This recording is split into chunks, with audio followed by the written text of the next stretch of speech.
The description of globular proteins is, I would say, quite a common 3 or 4 marker usually. And so you need to be able to kind of have that in your head.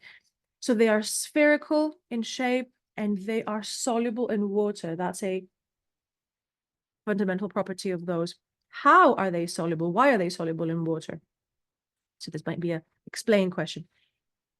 Because the hydrophobic R groups of the amino acids that have hydrophobic R groups will face in towards the center of the protein. So they'll be somewhere sort of, we just use different colors so that you can see them a bit better. So the hydrophobic amino acids are going to be somewhere in here. They avoid the aqueous environment, which is the cytoplasm. While the hydrophilic R groups are on the outside. So if we kind of, so I'm just going to, so these are my hydrophobic. And these are my, for those that might not know, phobic means that you're afraid of something. So you hide yourself in the interior. Philic means that you have an affinity to something. So my hydrophilic amino acids are going to be on the outside, just all around the outside of my protein.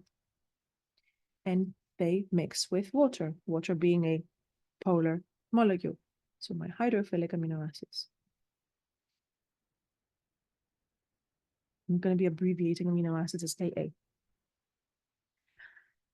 Their shape and the fact that they're soluble in water allow them to be able to most of the time be transported along the bloodstream.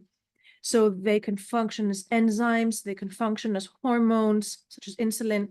They can also function as transport proteins, not membrane transport proteins, but general transport proteins like hemoglobin.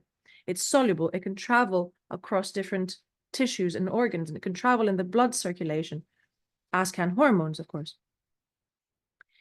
They bind cofactors and many contain prosthetic groups.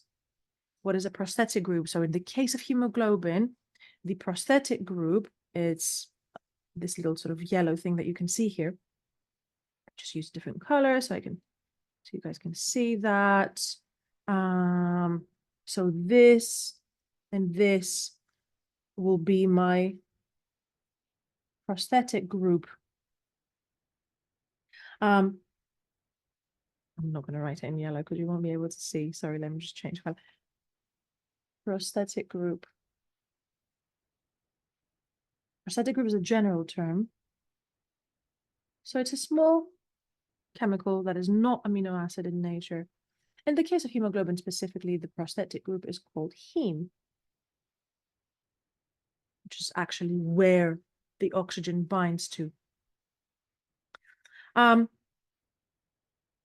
The prosthetic groups in proteins are covalently bonded on the protein. They're a permanent fixture of the protein. And usually we find them in proteins with quaternary structure.